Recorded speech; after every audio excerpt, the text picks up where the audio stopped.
कबीरदास जी कहते हैं, माला तो कर में फिरे, जीभ फिरे मुख माही, मनुआ तो चौदिसी फिरे, यह तो सुमिरन नाही। हाथ में माला फिरे, जीभ मुख में फिरती रहे, मन चारों तरफ घूमता रहे, ये कोई सुमिरन, ये कोई जप है?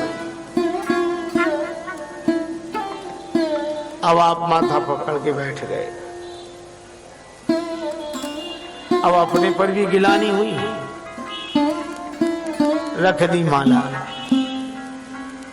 भजन की विधि सीखेंगे, कोई विधि अलग है इसकी। अब अपना छूट गया, दूसरा मिला नहीं।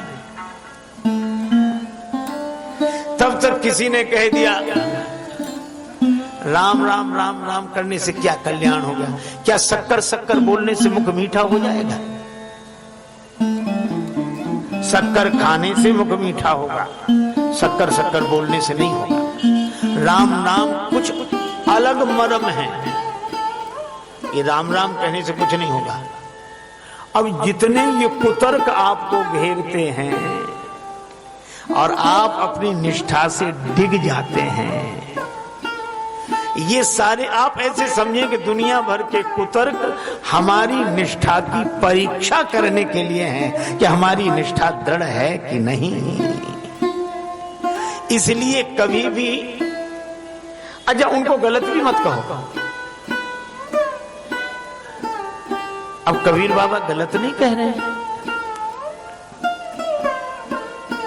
पर वो भाव की भक्ति की दृष्टि से नहीं बोल रहे हैं, वो विचार की दृष्टि से बोल रहे हैं।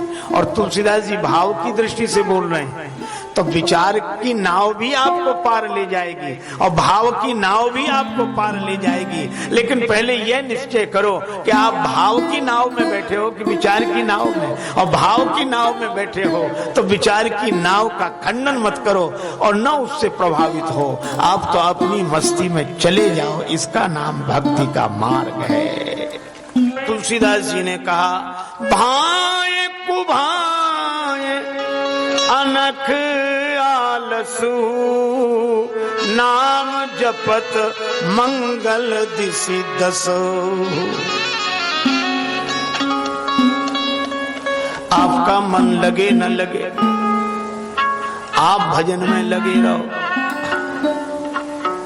अच्छा देखो, महापुरुषों ने कहा कि आग है, आग में आप मंत्र बोलकर आहुति देते हैं और अग्नि उस आहुति को अपना रूप बनाती है, जलाती है।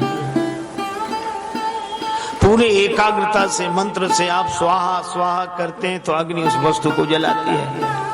अच्छा मान लो आपका मन न लगे, मंत्र भी याद ना हो, धोखे से आपका गमछा आग में गिर जाए तो आग जलाएगी कि नहीं?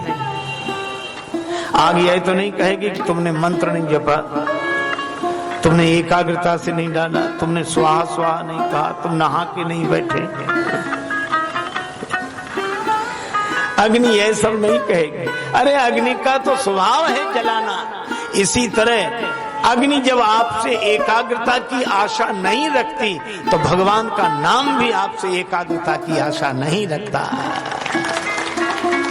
जबई नाम हृदय धरा भया पाप का नाश, जैसे चिनगी आग की परी पुराने घास। इसलिए आप तो बिना कुछ परवाह किए जप करते रहो, भजन करते रहो।